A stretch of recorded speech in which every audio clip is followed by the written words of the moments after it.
chat with John Wilson if that's possible. Okay. John, great to see John. Hello. Garda whistleblower extraordinaire. Hello, Madame. How are you? Well, you're live now. John, what are your feelings about this decision? I think, it was, we obviously don't need evidence in Ireland anymore to secure a conviction. Anybody who's convicted of murdering a guard or anyone else for that matter should never, ever, ever see the light of day again, provided that they're convicted, that their convictions are safe and secure. The Aaron Brady conviction is neither safe nor secure. John, you've been supporting the Bradys for many years behind the scenes and publicly. I know you've gone to a lot of the courts. What was the mood in there today? Can you tell us what happened? What happened? Everybody remained dignified. There were no outbursts. Nothing surprises me. No court judgment in Ireland surprises me anymore. The Brady family are naturally very, very disappointed, but the fight goes on. The case will be appealed to the Supreme Court, and if it fails there, it will end up in the European Court of Justice. How was Aaron? He showed no emotion. He remained he showed no emotion. There were no outbursts by anybody. Everybody remained quiet and dignified. It was very obvious to me from early on that the appeal was going to go against him. But the fact that every ground of appeal was rejected is very concerning. It was the longest running criminal case in the history of the Irish legal system. The trial was held during the pandemic. Now, one juror found him not guilty. It was a majority verdict. It wasn't a unanimous verdict.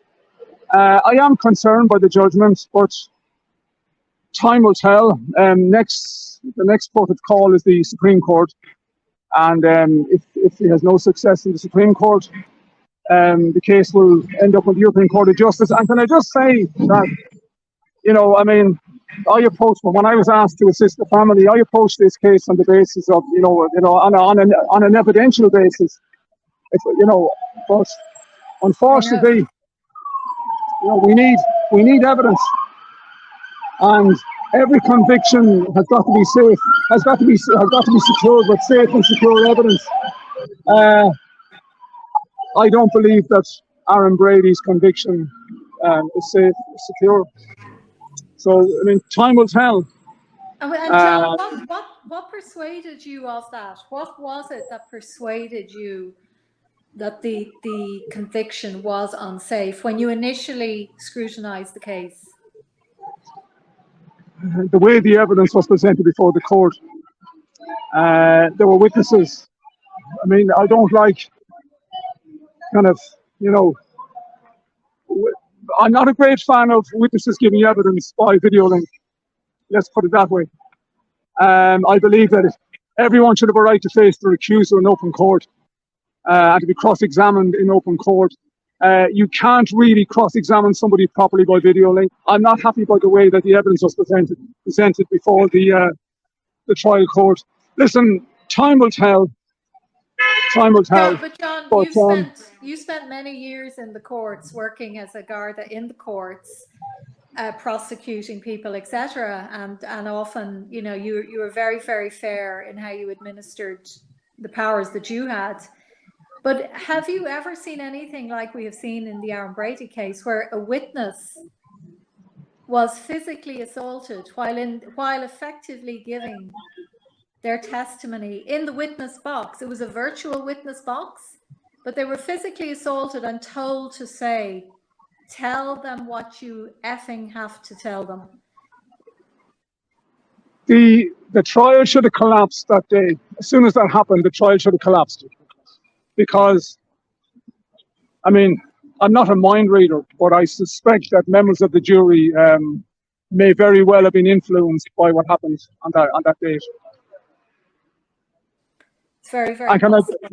And can I just say that, you know, that I want to reiterate that all convictions must be obtained with safe and reliable evidence.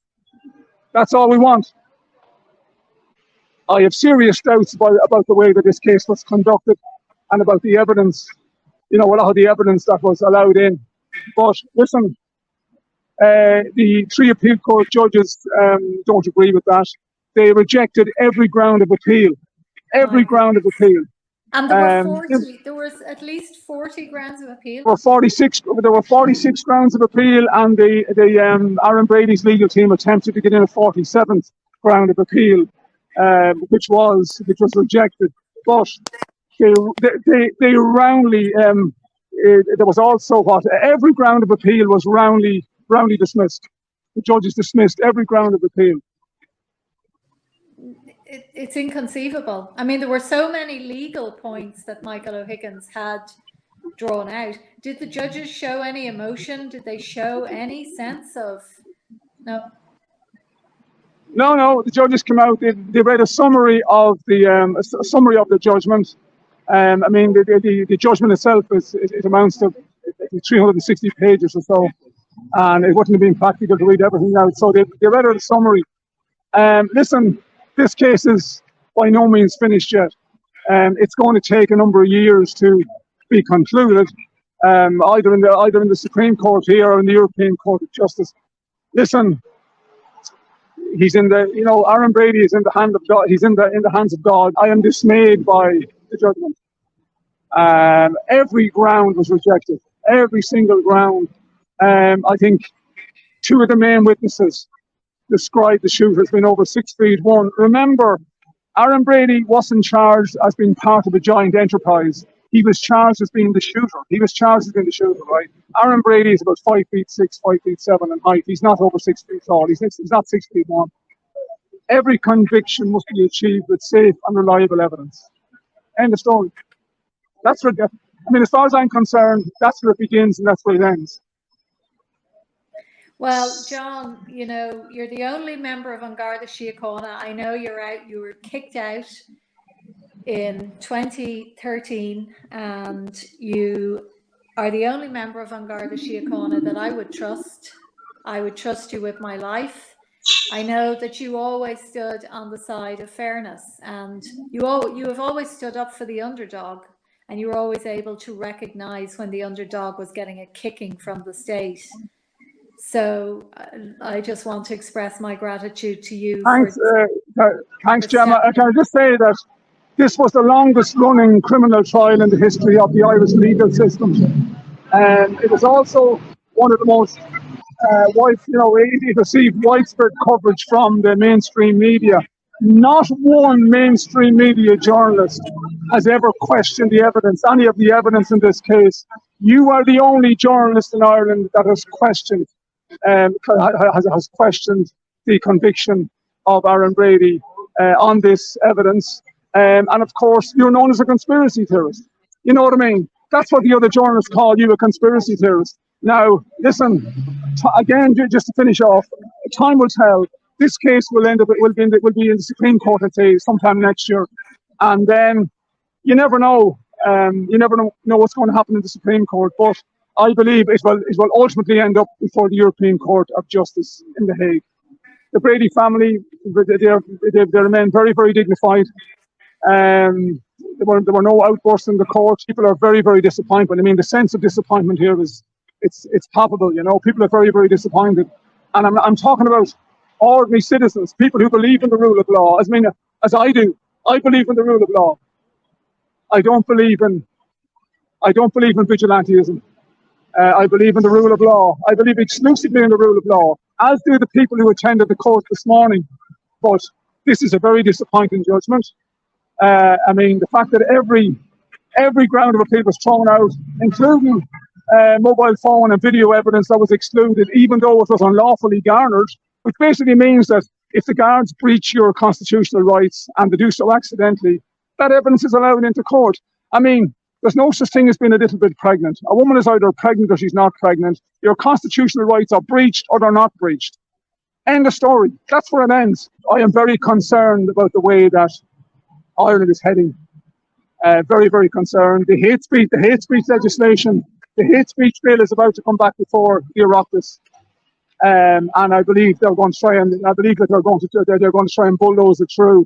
If the hate speech bill, as it's currently written, is enacted into law, we would officially be living in a third world country. We are entering a very dark place in Ireland, where our freedoms, freedoms that we have known and cherished since the foundation of the state, are under direct threat from our government, from our state, from our justice system, from our leaders. The courthouse today should have been packed. There should be thousands of people standing outside. You remember well the Birmingham 6 and Guildford 4 cases. Yes. And I remember them, watching them coming out of court. Thousands of people lined the streets because they cared about injustice. They cared about innocent men being framed.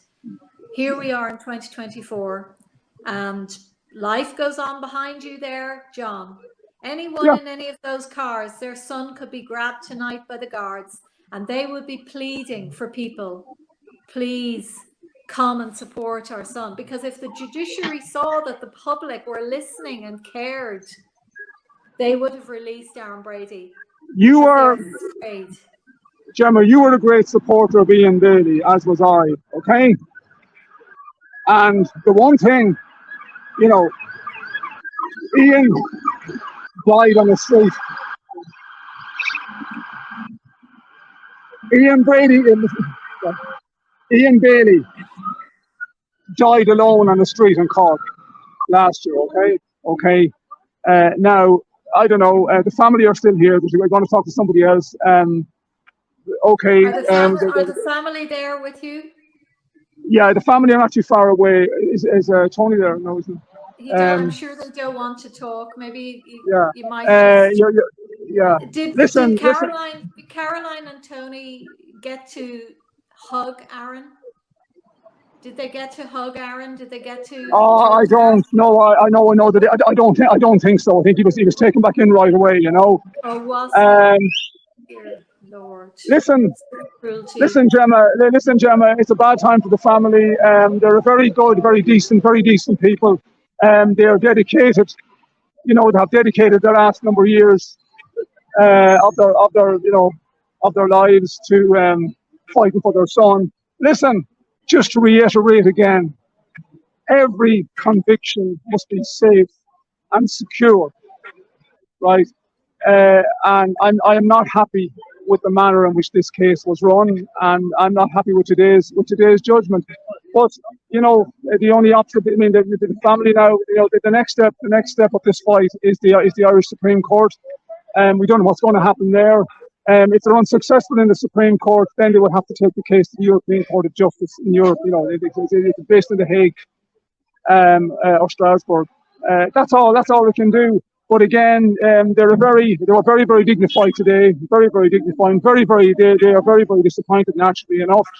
But all the people who came here to support Aaron Brady were very dignified, very polite.